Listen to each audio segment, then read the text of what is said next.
जय श्री कृष्णा, नमस्कार, वंदे मातरम। आपका फिर से स्वागत है आपके अपने channel all with Asha ma'am या art and literature with Asha ma'am में। और मैं आपकी दोस्त फिर से उपस्थित हूँ एक नए टॉपिक के साथ, एक नए चैप्टर के साथ, एक नए सॉल्यूशन के साथ जो आपको बचाएगा एग्जामिनेशन फियर से और एग्जाम में एग्जामिनर के जो ट्रिकी जो सवाल होते हैं, जो घुमा फिरा कर पूछता है। छोटी छोटी बातें, सहज बातें होती हैं, लेकिन उसमें भी हम ऐसे उलझ जाते हैं कि मित्रों हमारा सही सवाल भी गलत हो जाता है। चैप्टर होने वाला है शब्द विचार, जो आपको थंबनेल में दिख रहा है। इससे पहले हम पूरा वर्ण विचार पढ़ सकते हैं। जो भी मेरे मित्र, जो भी मेरे भाई बहन नए इस चैनल पर जुड़े हैं और पहली बार हमको देख रहे हैं, तो कृपया करके आप प्लेलिस्ट में जाइए और पूरा आप वर्ण विचार को अच्छे से पढ़ लीजिए। तो आ जाइए, हम बात करते हैं आज शब्द विचार की। तो शब्द विचार को कहते हैं मोर्फोलॉजी। इसके अंदर हम क्या क्या पढ़ने वाले हैं, तो देखिए, आपने अक्सर देखा होगा शब्द में क्या होता है, आप बहुत तरीके के शब्द पढ़ते हैं, जैसे देशज, विदेशज, तद्भव, तत्सम। आप पढ़ते हैं सार्थक, निरर्थक, आप पढ़ते हैं अनेकार्थी, समानार्थी, तो पर्यायवाची, विलोम शब्द। अब ये इतना सारा है, कितने सारे शब्द हैं भाई, अच्छे अच्छे चकरगिन्नी बन जाते हैं। तो आज देखेंगे कि ये आखिर बीमारी क्या है शब्दों की। ये उलझन को आज हम पूरा इस वीडियो के माध्यम से खत्म कर देने वाले हैं, ठीक है। तो आइए, दो या दो से अधिक वर्णों के मेल को क्या कहते हैं? शब्द कहते हैं। और वर्ण किसे कहते हैं? कमेंट में लिखिएगा। तो दो या दो से अधिक वर्णों के मेल को शब्द कहते हैं, लेकिन एक बात जो आपको ध्यान में देनी है, जहां हम उलझ जाते हैं, वो है सार्थक। इस छोटी सी परिभाषा में कभी भी आजकल एग्जाम ऐसा नहीं बनता है, पेपर ऐसा नहीं बनता है कॉम्पिटिटिव एग्जाम में कि आपको हलवा एक परिभाषा दे दे, बताइए भाई ये परिभाषा सही है कि गलत है, या फिर आपको कह दे परिभाषा लिख के दिखाओ। ऐसा बिल्कुल प्रश्न नहीं आने वाला है। सीधा सीधा आपके लिए आएगा कि इसमें मिस्टेक क्या, देखिए, ये सार्थक होना चाहिए।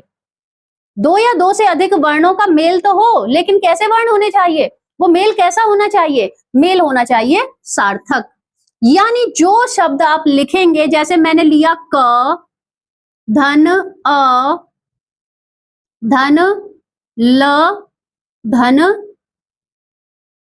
अ, क धन अ, धन ल, धन अ। तो क अ मिलके तो बन गया क, और ल अ मिलके बन गया ल, कल। अब देखिए, कल का कोई अर्थ है कि नहीं? कल मीन्स आने वाला कल, यानी समय की बात हम कर रहे हैं। कल होता है, कल एक ध्वनि भी होती है, कल कल की ध्वनि होती है।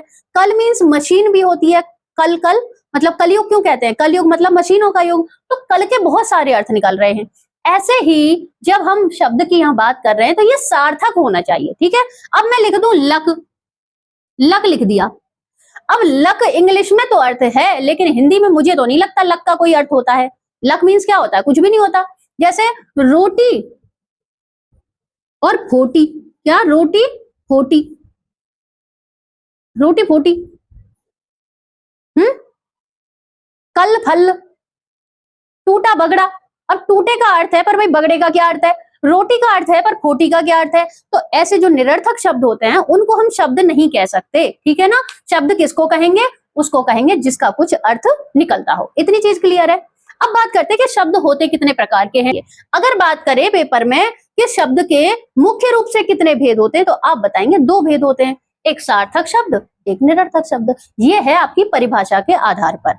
अब आगे चलेंगे, अब असली खेल तो शुरू हुआ है। अब बात करेंगे शब्द के भेद की। तो देखिए, शब्द के तो बहुत सारे भेद हैं, लेकिन बात है यहीं पे बच्चे बहुत कंफ्यूज होते हैं। जब हम किसी भी बुक को उठाते हैं और बुक से हम शब्द विचार पढ़ना शुरू करते हैं, तो उसमें सबसे पहले जो आता है शब्द के भेद लिखा आएगा। मैंने अलग लिखा है, शब्द के भेद लिखा आएगा, और उसमें 4 भेद लिखे जाते हैं।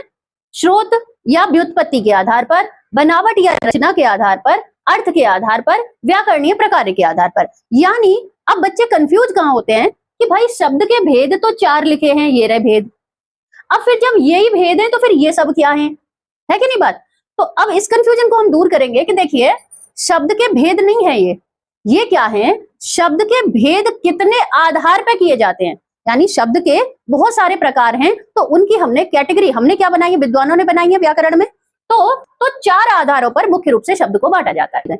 इनकी उत्पत्ति किस तरह से हुई है, स्रोत क्या है इनके प्राप्त करने का, तो उसके आधार पर 5 भेद हैं। दूसरा आता है बनावट या रचना के आधार पर। तो बनावट यानी इन शब्दों की बनावट कैसी है, रचना कैसी है, उसके भी 3 भेद हैं। उसके बाद आता है अर्थ, कि इस शब्द से जो हमने अमुक शब्द लिखा है, उसका अर्थ क्या निकल रहा है।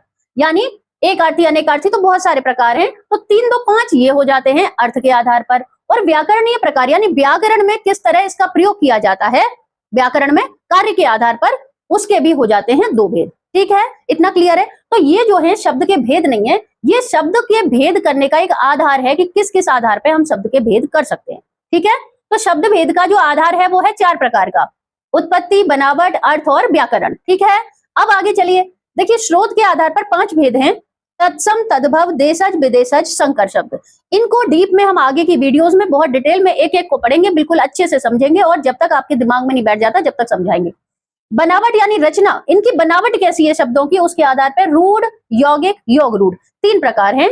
अर्थ के आधार पर एकार्थी, अनेकार्थी, समानार्थी, विपरीतार्थी और श्रुति समभिन्नार्थक। इस प्रकार से 5 भेद हो जाते हैं आपके अर्थ के आधार पर। वहीं व्याकरणीय प्रकार के आधार पर 2 भेद हैं, विकारी और अविकारी। तो ये वीडियो आपको कैसी लगी? मुझे लगता है इतना आपको बहुत अच्छे से समझ में आ गया होगा, और आगे एक एक करके हम एक एक प्रकार पर चर्चा करेंगे। बहुत बहुत धन्यवाद। वीडियो को ज्यादा से ज्यादा लोगों में शेयर कर दीजिए, जिससे कि ज्यादा से ज्यादा भैया बहन, ज्यादा से ज्यादा कॉम्पिटिटिव एग्जाम की तैयारी करने वाले हमारे मित्र और हमारी सखियां सभी इससे फायदा उठा सकें। जय श्री कृष्ण, धन्यवाद।